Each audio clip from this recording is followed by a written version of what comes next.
Today we are going to be cleaning a Hoshizaki ice machine. This particular machine's model number is KM-515MAH. It's a pretty similar process to any of the KM models. Your size might be different. We're gonna take out all the ice from the storage bin, change that water filter, clean the condenser, scrub the evaporator. First step that I'm gonna do is I'm going to remove all this ice. I'm just gonna bucket it out. I do have the power switch in the off position for right now. I'm also gonna take off the top panel, this side panel here, and these little plastic covers that really just pop out of place. This is how I'm choosing to empty my storage bin of all the ice. I've just got a large trash can on wheels. Y'all can figure out your own way of doing it. This is pretty simple. Some people, they turn the power off and let it melt on its own. Some people just, put it in the sink. I've also heard people say spray it all down with a water hose, but the goal is to get all the ice out of the bin. All the ice is now removed from the storage bin. What I normally do is I put it into ice mode, let it run through the initial harvest. That'll ensure that I have no, oh, look at that. Looks like my water filter is mostly clogged up. Let's see what my water flow looks like. We have just basically little drips going down the center of my evaporators. So like I was saying, I would normally put it into ice mode, let it run through initial harvest to ensure all the ice is off my evaporator, and then my water trough or water sump is filled up with water, and then I would add my Hoshizaki Scale Away. But what I'm gonna do is I'm gonna change that water filter first, and then I'm gonna go to this step. And now that I'm up here getting ready to change this water filter, you can actually see the beginning of a freeze up. Usually when your water filter gets clogged, it reduces the amount of flow, and that not only causes the machine to scale up a little bit faster than it normally would, it causes the back end of this evaporator to freeze up. Now that my water filter has been changed, I'm gonna go ahead and throw this into ice mode, let it run through its initial harvest, see if we can see a difference in the way the water's flowing. That's a lot better. As soon as initial harvest starts, I'm going to click it off, and then I'm going to put my descaler directly into here. We are using Hoshizaki Scale Away, linked in the description. I have almost 16 ounces in the measuring cup. I know my sump is full. There's no ice on my evaporator. We're going to click this over to wash. That's going to energize the water pump. We also need to turn the clean switch, which will allow water to run down the center of the evaporator instead of just on the outside. And then you take your Scale Away and you can just pour it directly into there. We're gonna let that circulate for 15 minutes.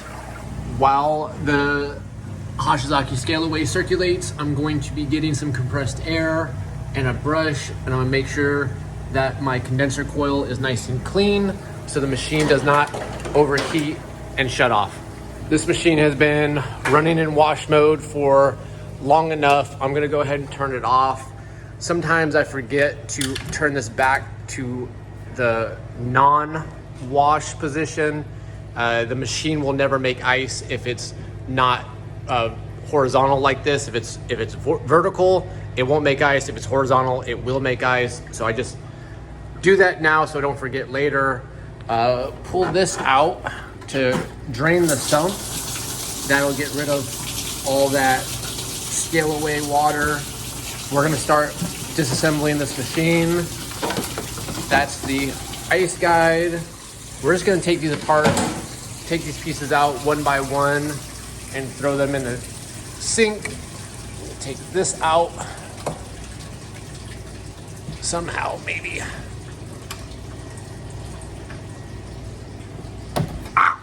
like I was saying, take this guy out.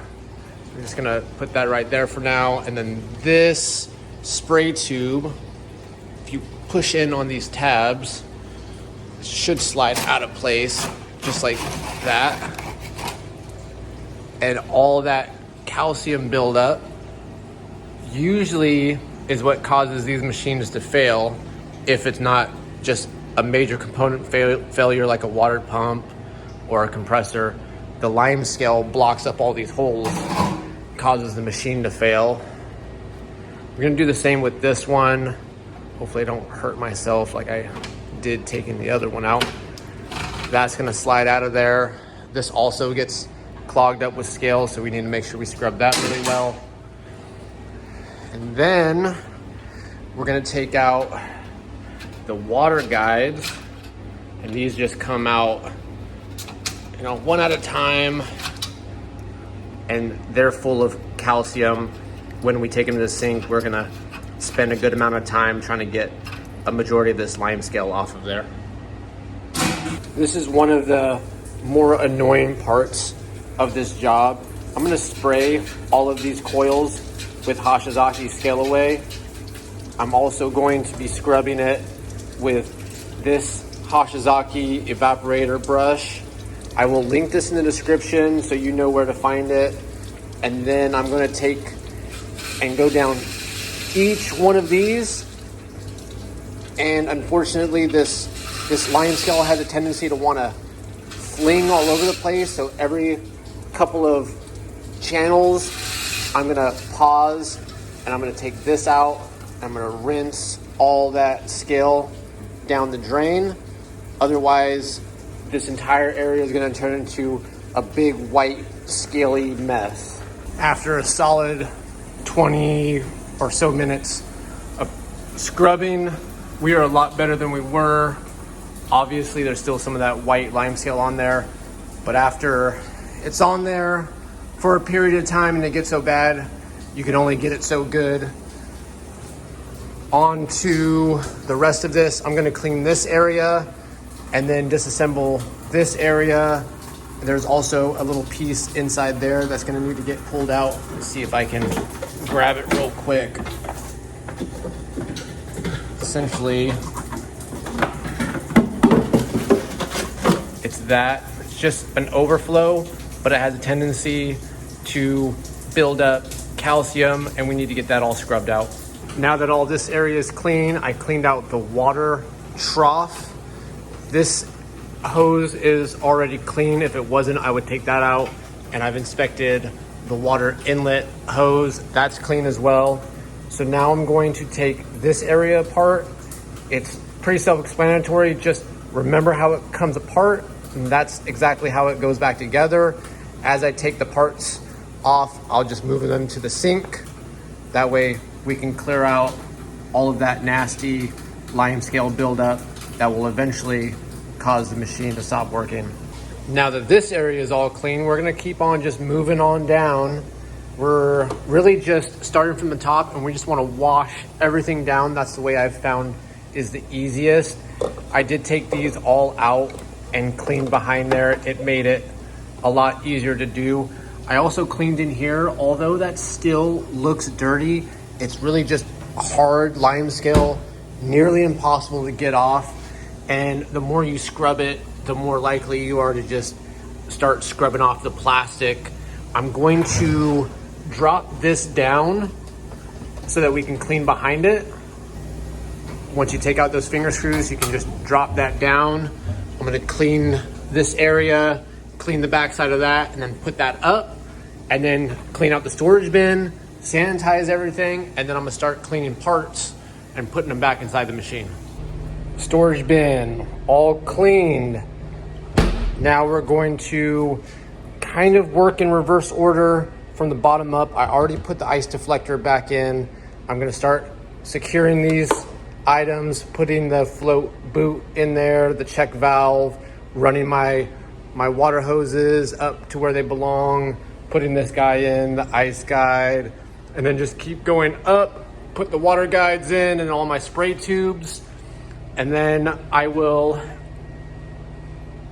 probably sanitize everything, and then run it through another wash cycle. We are all put back together with the exception of this cover, top cover, the metal cover that goes here. I'm going to click it to the ice position, let it fill up with water, circulate it, spray all my parts with sanitizer, and then I'm gonna flush it a couple times.